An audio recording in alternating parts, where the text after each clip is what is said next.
Daniel et ses compagnons, les trois, ont servi, les amis, 3 gouvernements. 3. Vous savez pourquoi? À cause du secret. Mais il y a eu 3 rois qui sont passés. On n'a jamais changé Daniel. Le 3e roi, quand il est arrivé, il a mis Daniel et ses compagnons à côté. Une crise est rentrée. Vous savez qui a parlé? C'est sa femme. Elle a dit, ton père avait dans la société, dans le royaume, des enfants qui sont éclairés, sages. Fais-le appel. Tu les as mis à côté, pourquoi? Ramène-les. La sagesse va faire que partout où tu es, on va te chercher. Parfois, ce n'est pas seulement le diplôme, la sagesse. Nous avons vu des femmes très belles dans ce foyer, mais ne pas être prises à cause de leur... La beauté s'attire, mais sa vie, son comportement, on n'en a pas besoin. Nous avons vu des gens intelligents, des gens diplômés, ne pas avoir de boulot, ou bien être éjectés, parce qu'ils sont pas sages. Donc comprenez que tous ces atouts que nous avons parfois, ce n'est pas toujours ça. Ne te sens pas complet. Tu as besoin de Dieu. Dis avec moi Amen. Quand le décret du roi est sorti, le roi signale, il dit, cherchez-moi des jeunes gens qui ne doivent avoir aucun défaut physique. 1.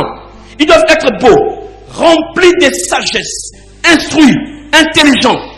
Alors, ils pourront entrer dans mon service. Daniel 1, 4. Vous écoutez les critères du roi?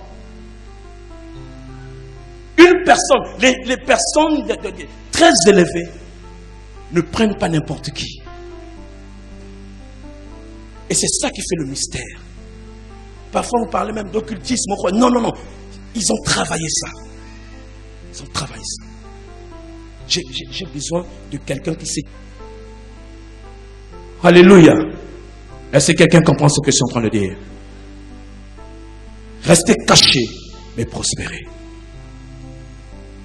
Que quelqu'un dise avec moi Amen. Que quelqu'un dise avec moi Amen. Cette attitude, le silence, peut même nous amener, en fait, nous aide à entendre Dieu.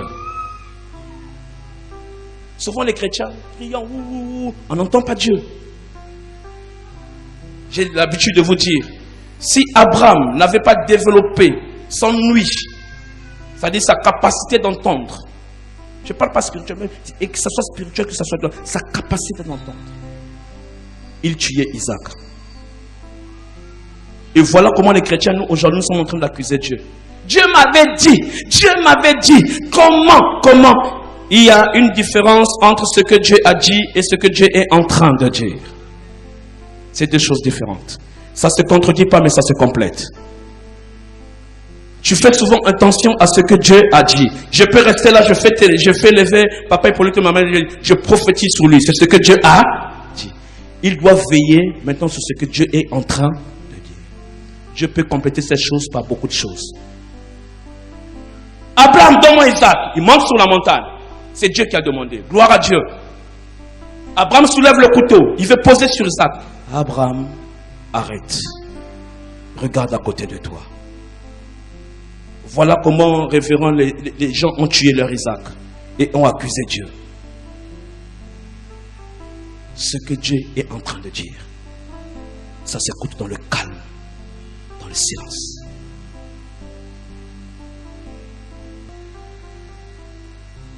Alléluia. Alléluia. Est-ce que quelqu'un avec moi ce matin? Entendre Dieu. Élie est parti sur la montagne. La Bible dit, vous pouvez lire dans 1 roi 19.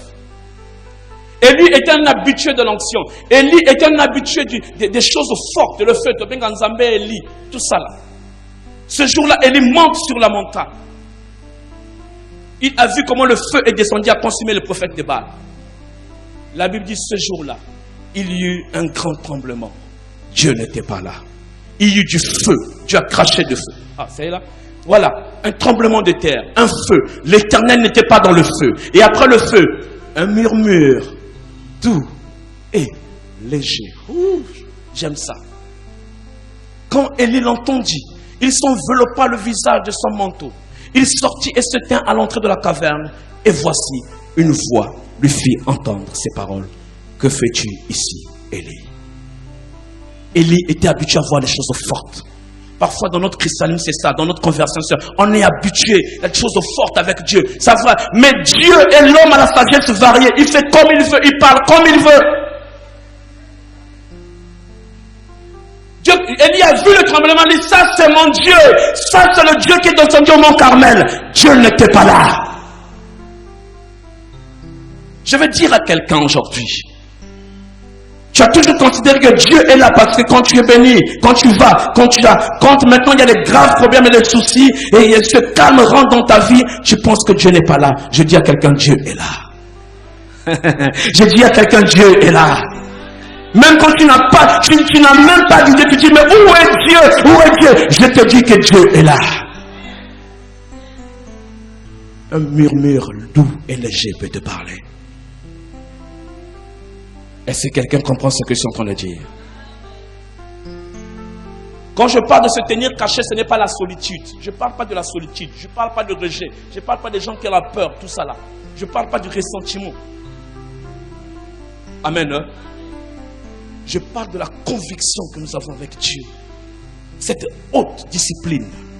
Se tenir caché, ça exige une discipline personnelle, spirituelle, mentale, morale. Alléluia. Se tenir caché peut être un jeûne. Amen. Hein? Voilà pourquoi vous voyez, les gens ne peuvent pas jeûner aujourd'hui. Ils ne peuvent pas jeûner. Alléluia. Je voulais terminer ce matin. Ce matin, je veux que tu comprennes ces choses. Le silence, le calme, le silence est l'une des manières efficaces de traiter vos adversaires. Tu écoutes ce que je dis? C'est comme paradoxal, mais comment ça? C'est ça. Le calme, le silence, rester caché, parfois, est l'une des armes les plus redoutables où tu n'as pas l'idée de traiter vos adversaires. Alléluia. Alléluia. Amos 5,13 dit ceci. Voilà pourquoi, en des temps pareils, le sage se tait, car ces temps sont mauvais. Voilà pourquoi, en des temps pareils, le sage se tait, car ces temps sont mauvais. L'homme a tendance, quand il y a des soucis forts, il y a des problèmes. Je parle des mamans qui ont des soucis à la maison. Je parle des papas qui ont des soucis au travail. Il se met à parler. Même moi, à 6 ans, qui ne voulais pas écouter ton histoire, tu commences à leur raconter l'histoire. Amos te dit, attention, voilà pourquoi en étant pareil, le sage se tait, car ces temps sont mauvais. Alléluia. Il se tait. On a fait un complot pour toi au boulot. C'est bon, c'est un complot qui est là. Mais sage se taire. Est-ce que quelqu'un comprend ce que je suis en train de dire? Reste tranquille. Tu es en train de traiter cette histoire, mais étant caché dans toute la sérénité, dans le calme. Tu bouges, tu es parti raconter même l'histoire de ton chef là à un de ses amis là, tout ça là. Son ami encore rapporté ça d'une mauvaise façon. Les temps sont mauvais. Dans de pareilles situations, la Bible dit que le sage fasse quoi? Qu'il se taise. Je te donne un principe. Ta réaction devant l'ennemi déterminera ton succès. J'écoute ce que je te dis. Ta façon de réagir devant tes ennemis ou bien devant tes adversaires. Il y a une différence entre l'ennemi et l'adversaire. Bon, c'est une parenthèse. L'adversaire, il est connu. L'adversaire, c'est le visible. C'est ce que tu vois. Quelqu'un qui s'oppose à toi. Mais l'ennemi peut être même ton ami. Vous voyez la différence? L'ennemi, il est caché. Vous pouvez rester ensemble aussi. C'est que cela, quand tu tournes le dos, c'est lui qui te tue. Amen. Mais l'adversaire te montre qu'il n'est pas d'accord avec toi. Il est ton concurrent. Alléluia. Alléluia. Église, comprenons ces choses. Comprenons ces choses. Comprenons ces choses. Ta réaction devant tes ennemis déterminera ton succès. La grandeur de tes ennemis révèle ce que Dieu va faire avec toi. Aussi bien qu'ils sont forts, aussi bien que ce problème, ça détermine ce que Dieu va faire avec toi. En d'autres termes, plus ton ennemi est grand, est-ce que tu comprends? Plus ta récompense est grande. La taille de tes ennemis détermine la taille de ta récompense. Et si tu crois en cela, tu auras un langage pour ces choses. Je dis à quelqu'un, écoutez, nous appelons bien ennemi. Alors, celui qui te combat, si c'est ton ennemi, ça veut dire qu'il croit à ton potentiel. Amen. Mais comment toi tu ne peux pas croire en toi-même? Ton ennemi croit à ton potentiel. Ça veut dire que tu dois croire 1000 fois en ton potentiel. Ta réaction en face de ce qui se passe en toi, en face de ceux qui t'attaquent, ceux qui te détruisent, ceux qui parlent mal de toi, ceux qui veulent te voir échouer, ta réaction déterminera le succès.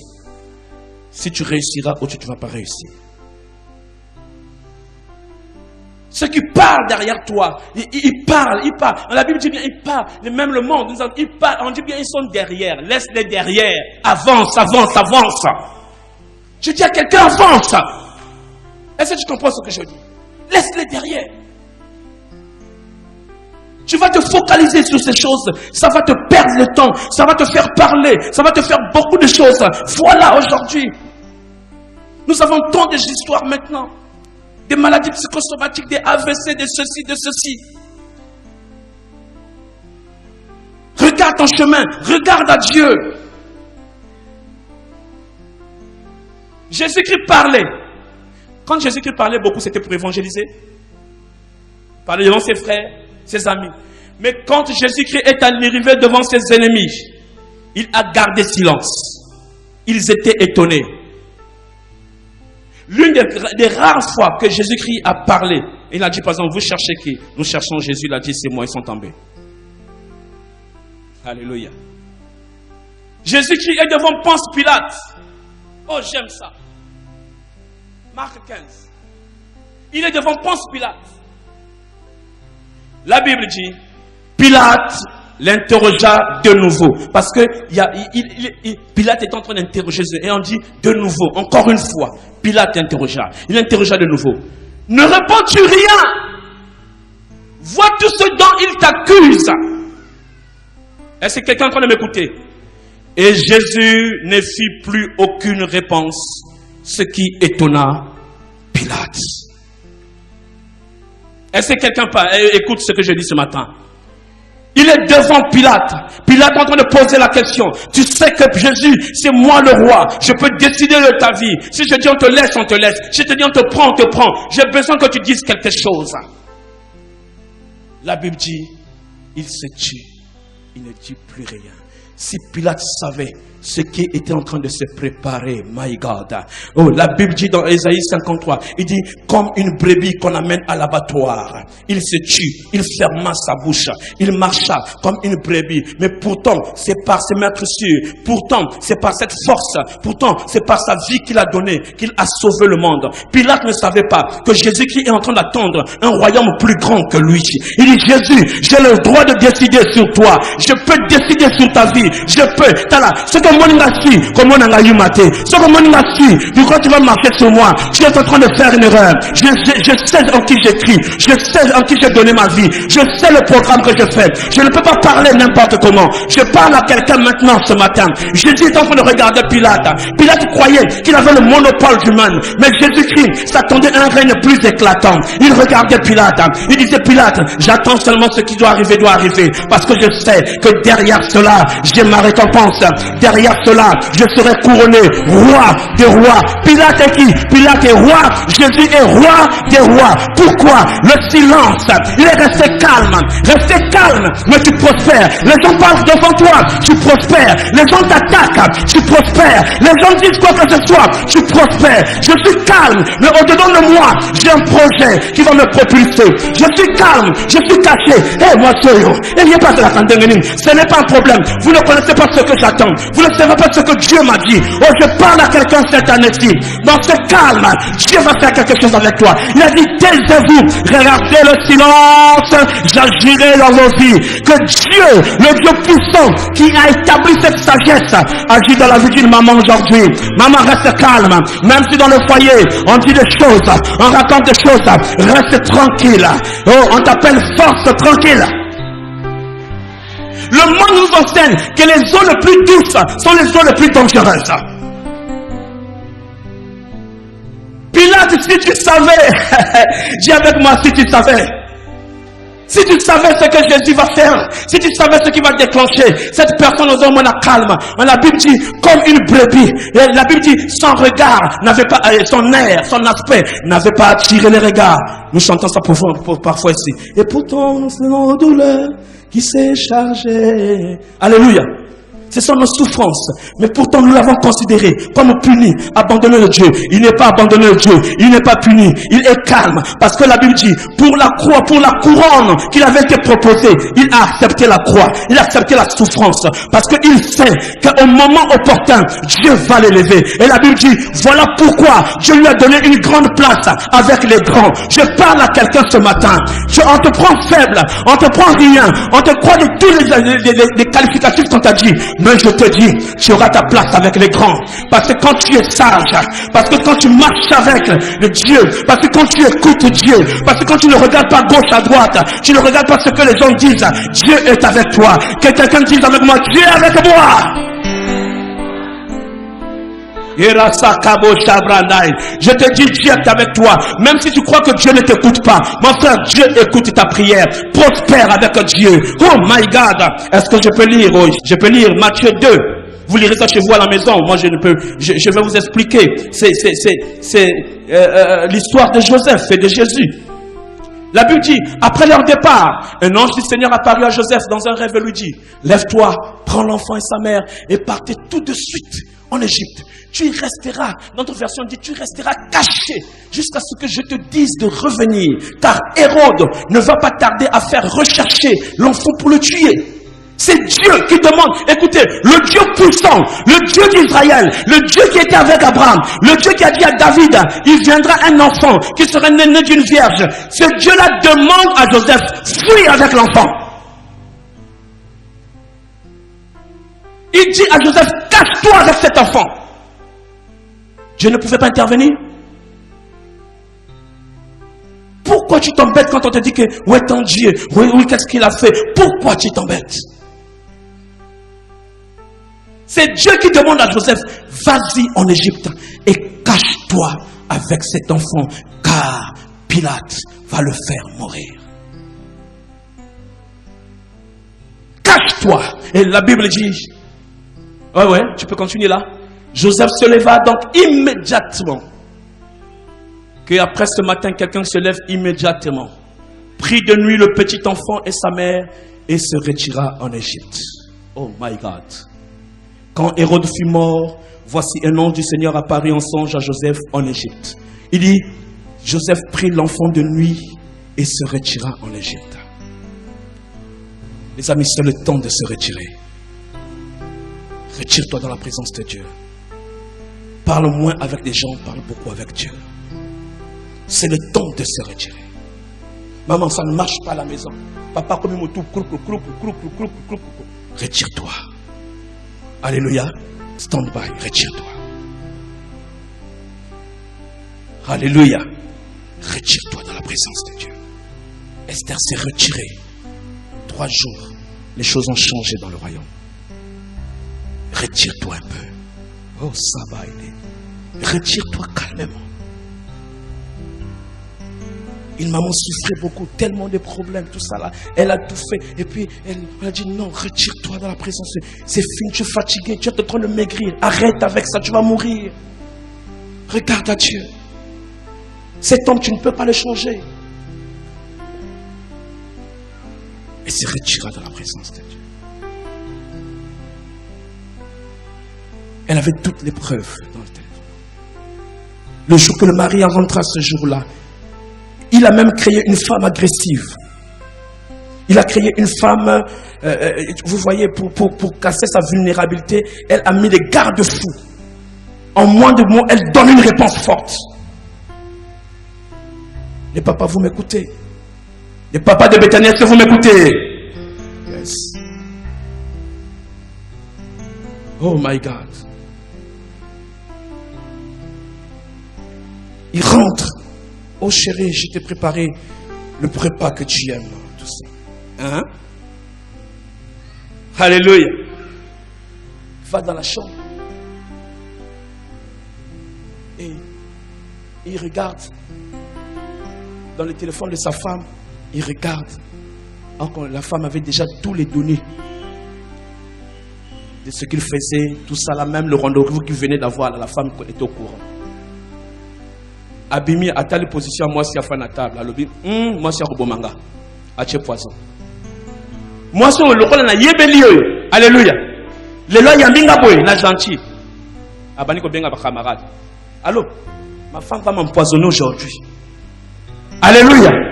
Le silence en face de l'adversité. Alléluia.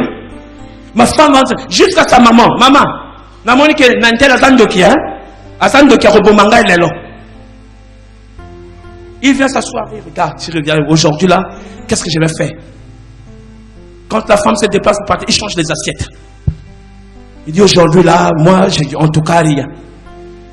Il cherchait qu'est-ce qu'il va faire là, tout ça ne marche pas. Après il dit, mais, bon, tue-moi tellement, tue-moi. Pourquoi tu fais comme ça? Bomanga et Kakati. Ah, chérie, je vais te tuer, pourquoi? Mais pourquoi tu mets le poisson dans la nourriture? Tu vois le silence, tu vois le calme, la sérénité. Il se retira. La présence de Dieu l'a donné la paix du cœur.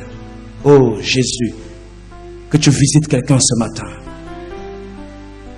La maman a dit, ok, j'ai mis le poisson, chérie, tu es tout pour moi. Je t'aime beaucoup. Je ne peux pas te tuer.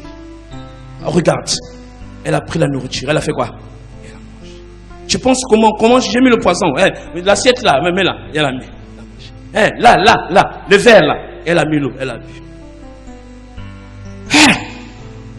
Jésus, chérie, pardonne-moi.